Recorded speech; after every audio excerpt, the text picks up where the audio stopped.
지하실의 은혜, 이런 말씀 함께 나눕니다. 옥탑방하고 반지하방이 있어요. 어느 것이 좋을까?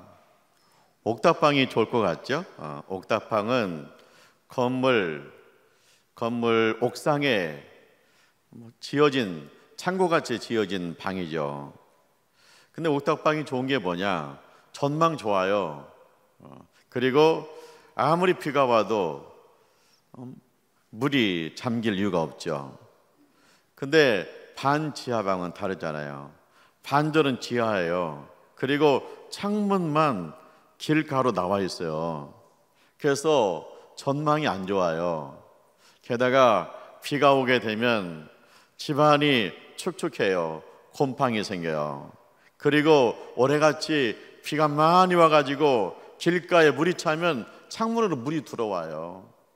그래서 문자 오잖아요. 반지하 사시는 분들은 이동해 주세요. 이 장마비에 어디로 이동을 해요? 그럼 왜 반지하에서 살까? 돈이 없으니까 반지하에 살죠. 거기가 싸니까요. 그래서 반지하에 사는 분들의 서름이 있습니다. 근데 성경은 지하실에도 은혜가 있다는 거예요. 오히려 지하실에 더 큰 은혜가 있다고 우리에게 말씀하고 있습니다. 이 지하실의 은혜를 받은 대표적인 사람이 있어요. 우리가 떠오르는 사람이 있습니다. 요셉입니다. 그 집안 아들이 12명이에요. 요셉이 아주 똑똑해요. 아버지가 주목합니다. 요셉이 우리 집안을 살릴 자녀다. 그래서 아버지가 좀 더 많이 사랑해요. 그런데 형들이 이 아버지의 깊은 마음을 알지 못해요. 그래서 요셉을 미워하더니 나중에 팔아먹잖아요. 그래서 요셉은요, 애굽에 가서 노예 생활해요. 사회생활을 종살이 시작해요. 인생 바닥에서 시작합니다. 근데 이게 전부가 아니에요.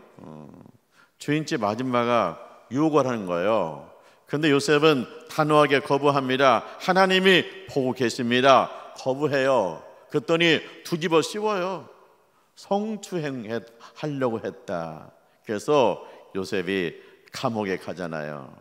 자, 종살이 인생 바닥입니다. 감옥 갔습니다. 인생의 지하실입니다. 희망이 없어요. 외국인입니다. 종 출신입니다. 게다가 성추행범으로 몰려서 왔습니다. 희망이 없어요. 그런데요, 요셉에게 특별한 게 있습니다. 뭐가 특별하느냐? 종살이 할 때도 하나님을 섬기며 성실하게 일했어요. 그래서 주인에게 인정받았어요.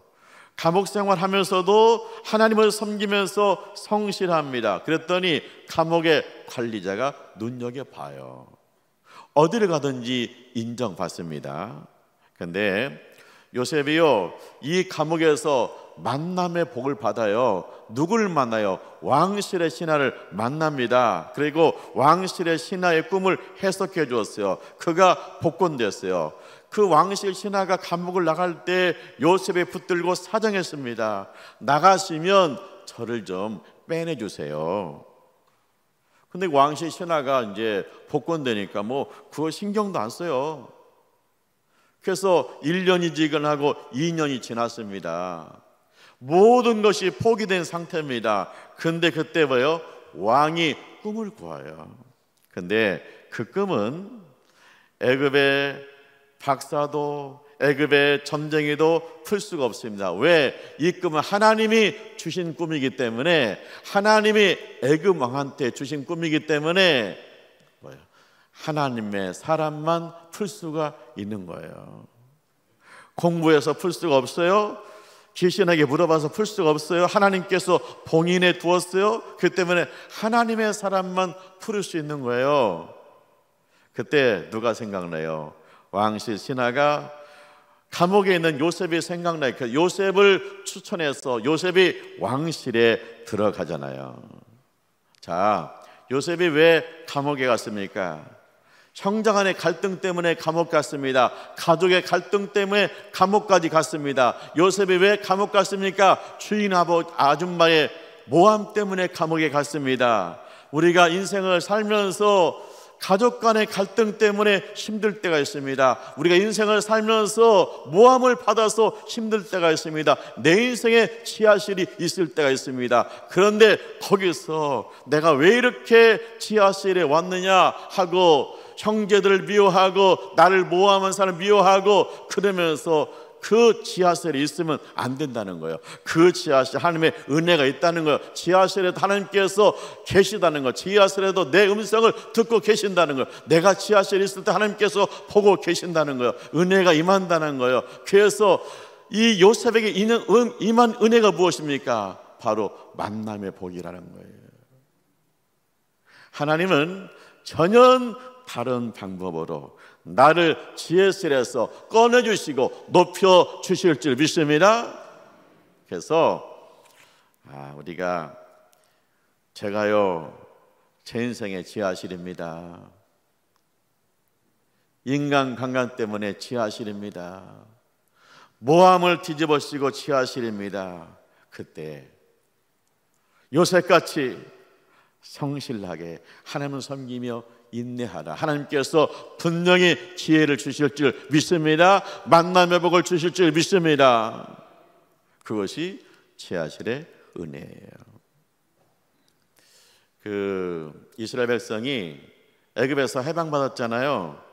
그래서 애굽에서 자기 고향 가나안에 갑니다. 가나안에 가려면 광야 사막을 지나야 돼. 그래서 이스라엘 백성들이 광야길을 갑니다. 3일 길을 지났습니다. 그랬더니 물이 떨어져요. 때학빛입니다. 땀이 많이 내야 됩니다. 목이 탑니다. 목이 타요. 물이 없어요. 인생 바닥을 걷고 있는 거예요. 근데 갑자기 와 그럽니다. 뭐예요? 우물을 찾은 거예요. 사막에 오아시스가 있어요. 오아시스가 있으면 나무가 있습니다. 멀리서도 보입니다. 와 나무다, 우물이다. 너무나 좋은 거예요. 그래서 이제 우물에 가서 물을 딱 마셨는데 쓴 물이에요. 이 물 마시면 배탈 나서 쓰러져요. 그래서 먹을 수 없는 물입니다. 와 우물이다, 이제 살았다. 그런데 쓴 물이에요. 먹을 수 없는 물이에요. 다시 우물을 찾아야 돼요. 어디까지 가야 우물이 있을지 몰라요. 가다가 목 타서 죽겠어요. 그러니까 낙심이 돼요. 몸이 확 풀려요. 그래서 지하실입니다. 인생 지하실에 빠진 거예요. 그때 이스라엘 백성들이 뭐라 그래요? 원망하고 불평합니다. 우린 죽었다. 우린 죽었다. 모세를 원망합니다. 이스라엘 지도자 모세를 원망합니다. 왜 우리를 여기로 데려왔느냐, 왜 잘못 길을 들어섰느냐 하면서 모세한테 막 원망을 부어댑니다. 그때 모세가 어떻게 해요? 모세가 하나님 앞에 부르짖어 기도해요. 하나님, 물이 필요합니다. 하나님께서 물을 주셔야 됩니다. 하나님께서 살려주셔야 됩니다. 이 백성을 살리셔야 됩니다. 기도하는데요, 기도하는데 딱 환상이 보여요. 나무가 보여요. 그래서 기도가 마치고 돌아봤어요. 그랬더니 그 주변에 있는 나무예요. 그래서 그 나무를 잘라다가 우물에 던졌어요. 그랬더니 쓴물이 단물로 변했습니다. 할렐루야. 자 보세요. 물이 떨어졌어요. 사막길을 가요. 인생 바닥을 가요. 그러다가 우물을 발견했어요. 쓴물이에요. 먹을 수 없어요. 인생 지하실이에요. 근데 인생의 지하실에 갔을 때 우리는 죽었다 그러는 거예요. 그리고 너 때문이야, 너 때문에 내 인생이 이렇게 구겨진 거야, 그러면서 서로 원망하고 있어요. 거기에 희망이 없어요. 내가 인생의 지하실에 왔을 때 하나님을 찾고 하나님께 부르짖고 살아계신 하나님 앞에 간구하면 하나님께서 길을 열어주실 줄 믿습니다. 그런데 의외로요, 내 인생의 바닥에 들어왔을 때 이 문제를 푸는 것이 의외로 가까이에 있다는 거, 멀리 있지 않다는 거예요. 쓴물입니다. 그런데 기도했을 때 가까운 곳에 나무가 있었어요. 그 나무를 찍어다 던지니까 쓴물이 단물로 번했어요. 그래서 실컷 물 마셨어요. 짐승도 물 마셨어요. 물전문에 물을 가득 채웠어요. 사고도 남음 있는 줄 믿습니다. 내 인생에 물질 때문에 어려움 당하는 경우 있죠. 또 인간 강함 때문에 어려운 경우 있잖아요. 근데 그때 내가 인생의 지하실에서 하나님께 부르짖으면 하나님께서 들으신다. 하나님께서 응답하신다. 문제 해결이 멀리 있지 않다. 할렐루야. 하나님께서 쓴물을 단물로 변화시키는 놀라운 역사가 있는 줄 믿습니다. 내 인생을 그렇게 쓰게 만든 모든 것들이, 그것이 오히려 달게 만드는 놀라운 역사들이 있게 될 줄 믿습니다. 그것이 지하실의 은혜예요. 가나 선교사님, 임철순 선교사님 간증 들었어요? 이번엔 신학교 다닐 때 선교사 부름 받았어요. 그리고 또 선교사 사명 있는 아가씨하고 결혼했습니다. 그리고 미국에서 이제 선교 교육도 받았어요. 근데 어디를 지명받았냐면 아프리카 가나를 지명받은 거예요. 그래서 이제 먼저 가나를 가봤다는 거예요. 근데 가나에서 내리니까 절로 기도가 나오더래요. 뭔 기도가 나오느냐? 하나님, 여기는 아닌 것 같아요. 하나님, 미국 땅에도 잃어버린 영혼 많아요. 하나님, 한국 땅에도 잃어버린 영혼 많아요. 하나님, 미국이나 한국에서 목회하면 안 될까요? 기도가 절로 나오더래요. 너무나 가난하고 험악한 걸 보니까 어디를 가든지 마음이 안 드는 거예요. 이것 때문에 안 되고 저것 때문에 안 되고, 하나님 안 돼요. 근데 우리 하나님께서 보게 하셔. 뭘 떠올리게 하시냐? 예수의 십자가를 떠올리게 하시는 거예요. 나는 살기 전 미국 땅에서 이 가난한 땅 가나에 오는 것이 이렇게 힘든데, 우리 예수님은 천국에서 이 땅에 오셨다. 우리 예수님은 하나님이 인간 되셨다. 그리고 날 구원하시기 위해 십자가에 못 박혀 죽기까지 하셨다. 내가 예수님을 사랑한다고 그러고, 내가 예수님의 제자라고 그러고, 내가 예수님을 따른다고 그러는데, 이 가나 땅에도 못 오면서 어떻게 내가 예수님의 제자라고 말할까? 그런 생각이 들었다는 거예요. 주님이 가나 땅에 있는데 나는 가나 땅을 외면할 수 있을까? 그래가지고 가나 선교사가 되었다는 겁니다.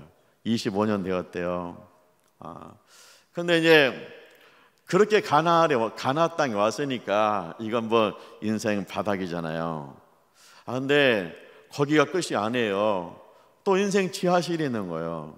사모님이 이 가나 땅에 왔는데 안 맞아요. 그래서 이제 간 경화가 왔습니다. 그리고 말라리아로 쓰러집니다. 뭐 심장 쏙 와서 쓰러집니다. 근데 무슨 생각이 드냐? 저래다 죽겠다. 그런 생각이 들더라는 거예요. 저래다 죽겠다. 인생의 지하실에 온 거예요. 근데 이 선교사님 부부가 기도하기 시작해요. 말씀 붙들고 기도하기 시작합니다. 마가복음 11장 24절입니다. 무엇이든지 기도하고 간구하는 것은 받은 줄 믿으라. 그리하면 모든 것이 너희에게 되리라. 할렐루야. 받은 줄로 믿고 기도해라. 그대로 된다. 이 말씀 붙들고 기도하기 시작하는 거예요. 근데 몇 년을 기도했느냐? 17년 만에 완전히 병에서 해방되었대요. 할렐루야. 자, 그러면 이 선교사님 부부가 인생의 지하실에서 하나님의 은혜를 받았는데 그 은혜가 뭐냐? 선교는 함께 사시는 것이다. 선교는 함께 하시기 때문에 하나님 말씀과 기도와 인내로 선교하는 것이다. 할렐루야. 하나님께서 이제 아프리카 선교하는데 하나님께서 지하실에서 하나님께 은혜를 주신 거예요. 선교가 무엇인가를 가르쳐 준 거예요. 선교는 말씀과 기도와 인내다. 이제 이 선교사님이 아프리카에서 교회 사역과 선교 사역을 하세요. 처음에 교실을 하나 빌려가지고 주일마다 예배 드렸대요. 그러면서 제자 양육해요. 그 제자 중에 목사님이 3분 나오고 또 콩고 선교사님도 나왔대. 그리고 이제 교육 사업을 하는데 유치원, 초등학교, 중학교, 고등학교를 해요. 근데 이제 학교가 우리 어린이들이 7시에 학교로 오는 거예요. 그럼 1교시는 뭐냐? 감사일기 쓰기. 그러니까 그 아프리카 땅이 뭐냐면 감사가 없는 거예요. 그래서 이 체질이 변화되려면 감사해야 되면서 1교시는 감사일기 쓰기예요. 2교시는 뭐냐? 잠언 읽기. 잠언을 읽어서 잠언의 지혜, 솔로몬의 지혜가 와야 된다. 잠언 읽기. 3교시는 뭐냐? 성경 공부. 그리고 4교시부터 수업이 시작되는 거예요. 그런데 이제 그 학부모들이 항의하는 거예요. 그리고 애들을 막 다른 학교 옮겨요. 왜냐? 아니 공부를 시키려고 보내는데 왜 종교 교육을 하냐? 왜 성경 교육을 하냐? 그거 싫다 그러는 거예요. 근데 이제 이 선교사님 뭐예요? 우리는 이곳에 복음 전하러 왔다. 그리고 성경 열려 하나님의 지혜가 열려야 이들이 하나님의 사람으로 세워진다. 그래서 그거 양보하지 못하는 거예요. 우리는 말씀과 기도와 인내로 이 일을 계속한다. 그래가지고 나중에 이 학교가 정착을 했다는 거예요. 그래서 이제는 뭐냐? 대학을 세우려고 기도한대요. 근데 이제 대학을 세우려면 설립 인가가 나와야 돼요. 누가 도와줬느냐? 그 자기 학교 학생 중에 정부 고위 관료 아들이 온 거예요. 근데 이 아들이 망난인데 이 아들이요 말씀 읽고 성경 공부와 기도하면서 변했어요. 그래서 이 아버지가 그러는 거예요. 우리 아들이 변한 거 보면 당신들은 우리 민족을 변화시킬 수 있는 사람들입니다. 그래서 대학교 설립 인가하는데 적극적으로 돕는 거예요. 그다음 땅이 있어야 되잖아요. 자기 신학교 학생 중에 하나가 자기 동네 추장을 소개시켜 준 거예요. 그래서 이제 추장한테 갔더니 이제 설명한 거죠. 우리 이 가나 민족은 하나님 말씀으로 대학 교육으로 변화됩니다. 당신의 종족들 대학교 교육 받아서 앞으로 사회로 진출해야 됩니다. 설명하고 땅 50만 평이 필요합니다. 엄청나게 요구한 거예요. 그랬더니 추장이 회의하더니 100만 평을 주더래요. 그 다음에 이제 학교를 줘야 되잖아요. 그래서 우리나라 와가지고 비전을 막 이야기한 거예요. 그랬더니 건축업을 하는 사장님이 자기가 지겠다는 6억이 든대요. 자기가 건축하겠습니다 그랬대요. 그러면서 한 가지 조건을 붙였는데 우리가 다 할 수 있지만 당신들도 심어야 됩니다. 그래서 3천만 원만 내세요 그랬다는 거예요. 그럼 3천만 원 누가 내냐? 근데 그 선교사님 며느리가 3천만 원 헌금했다는 거예요. 이 선교사님 큰아들 부부가 가나 선교사로 온 거예요. 대를 이어서 선교하고 있는 거예요.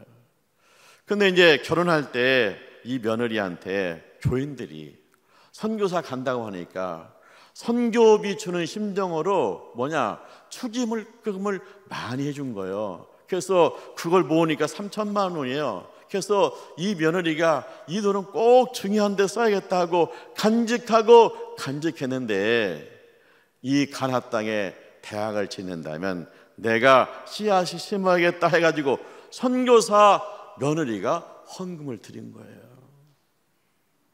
그래가지고 이제 들어가면 기초 공사를 한다는 거예요.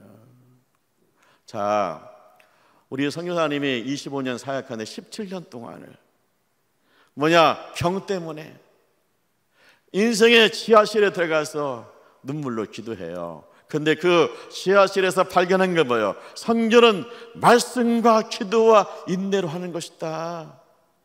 그래서 말씀과 기도와 인내 가운데 했더니 하나님께서 이제는 대학을 세우게 하신 거예요. 그러니까 가나에 전주에 있는 예수대학이나 아니면 서울에 있는 연세대학이 세워지고 있는 거예요. 하나님께서는 이렇게 놀라운 일을 행하시는 거예요. 내가 인생의 지하실에서 하나님을 만났더니 하나님이 그들을 통해서 이런 놀라운 일을 행하시고 계신 줄 믿습니다. 사도 바울이 아시아에서 선교할 때 이야기를 하고 있어요. 우리가 심한 고난을 받았습니다. 인생의 바닥이죠. 근데 그게 전부가 아닙니다. 우리가 살 소망이 끊어질 때가 있었습니다. 우리가 인생의 지하실에 들어갔습니다. 그런데 우리가 인생의 지하실에서 깨달은 게 있습니다. 그게 고린도후서 1장 8절이에요. 나 자신을 의지하지 말고 오직 죽은 자를 다시 살리시는 하나님만 의지하게 하려 하심이라. 왜 하나님 우리를 인생의 지하실에 몰아넣은 줄 아십니까? 그것은 나 자신을 의지하지 말고 오직 죽은 자를 다시 살리시는 하나님만 의지하게 하심이었습니다. 내가 인생의 지하실에 들어온 것은 영적 다이어트 때문이었습니다. 그런 얘기예요. 내가 주님을 하는데, 일을 하는데 쓸데없는 것들이 너무 많이 얽혀 있어요.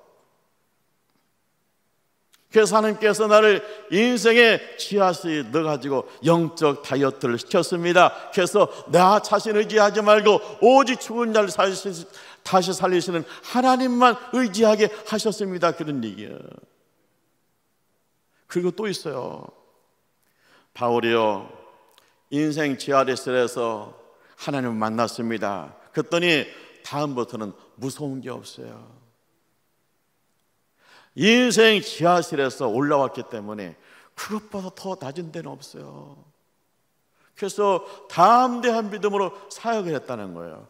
또 하나 있어요. 그건 지금 인생의 바닥에 떨어져 있는 사람들을 위로하고 격려하고 권면하고 함께 충보 기도가 함께 손을 잡고 나올 수 있었다. 할렐루야. 내가 인생의 지하실을 경험하고 거기서 죽은 자를 다시 살리시는 하나님을 만난 다음에 인생의 지하실에서 허덕이는 사람들에게 힘이 되고 용기가 되고 격려가 되었습니다. 할렐루야. 사랑하는 하나님의 가족 여러분, 반지하 방에 서름이 있어요. 밖에 잘 안 보이죠. 비 오면 축축하죠. 많이 오면 도망가야죠. 반지하의 서름입니다. 그런데 하나님 우리에게 지하실에 은혜가 있다는 거예요. 거기가 하나님을 특별히 만날 수 있는 장소라는 거예요. 요셉은 감옥에 갔잖아요. 가족 간의 갈등, 그리고 모함 때문에 지하실에 갔어요. 우리가 인간관계 때문에 또 모함 때문에 너무나 억울하게 내 인생에 지하실이 있을 때, 그때가 하나님 만날 때다. 나를 위해서 만남의 축복을 준비하신 주님을 만날 때다. 할렐루야. 광야길을 갑니다. 물 떨어졌습니다. 목이 탑니다. 우물을 발견했습니다. 근데 쓴물입니다. 완전 인생의 지하실입니다.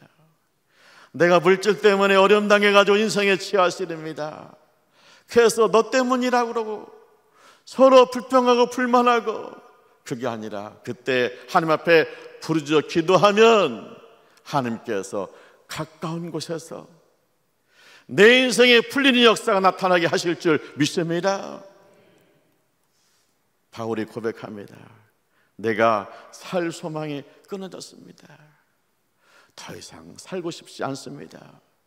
더 이상 하고 싶은 일도 없습니다. 그때 거기서 주님을 만나니까 주님 만나서 깨달은 게 뭐냐? 내가 너무나 세상에 얽매여 있다. 그래서 나 자신을 의지하지 말고 오직 죽은 자를 다시 살리신 하나님을 만나게 하는 영적 다이어트의 장소가 지하실이었다, 그런 얘기예요. 오늘 내가 신앙생활 하는데 내 신앙에 활력이 없습니다. 무의미합니다. 왜 교회 가는지도 모르겠습니다. 내 인생 안 풀리고 있습니다. 그 지하실에서 죽은 자를 다시 살리시는 하나님을 만나시기를 주님의 이름으로 축원합니다. 기도하죠. 할렐루야. 하나님을 찬송합니다.